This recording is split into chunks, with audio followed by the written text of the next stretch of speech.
செல்வி சோமிக்கில் பார்க்க போகிறது வாழைப்பழம் பொட்டுக்கல்லையும் வச்சு தான் ஒரு ஸ்வீட் செய்ய போகிறோம். அது பொட்டுக்கல்லை அரைச்சி வச்சுருக்கேன். ஸ்வீட்டை செஞ்சுப்போம். இந்த கப்பால் ஒரு கப்பு பொட்டுக்கல் எடுத்து நைஸாக அரைச்சி வச்சுருக்கேன். இதை இந்த பாத்திரத்தில் போட்டுருவோம். ஒரு தேங்காய், சின்ன தேங்காய் ஒரு தேங்காய் எடுத்து பால் புழிஞ்சு திக்காக வச்சுருக்கேன். அந்த பால் அதில் ஊற்றிப்போம். ஒரு தேங்காய் பால், திக்கான பால். நல்லா முன்ன கரைச்சி விட்டுட்டு தான் அப்புறம் அடுப்பத்தை வச்சுக்கிட்டுருவோம். நல்லா கட்டி விடுவோம். இப்போ நல்லா கரைச்சி விட்டுக்கிறேன். நல்லா கட்டி இல்லாத கரைச்சி விட்டுருணும்.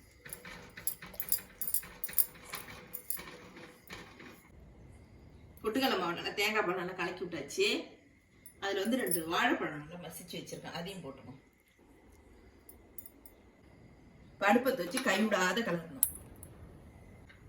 அடுப்பத்தை வச்சு நல்லா கைவிடாத கலரணும். கட்டி விட்டுருணும். கைவிடாத கிண்டிட்டு நல்லா கெட்டியாக வரப்போ சீனி போட்டுக்கணும்.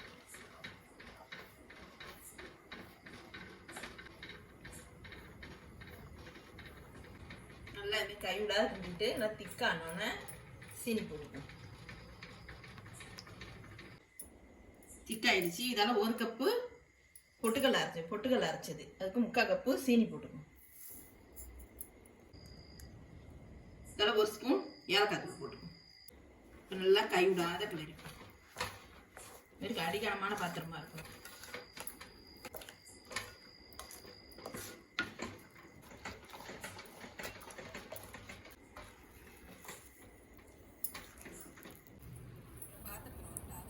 பந்து மாரி வந்துருச்சு. இப்போ இறக்கி வச்சுக்கோம்.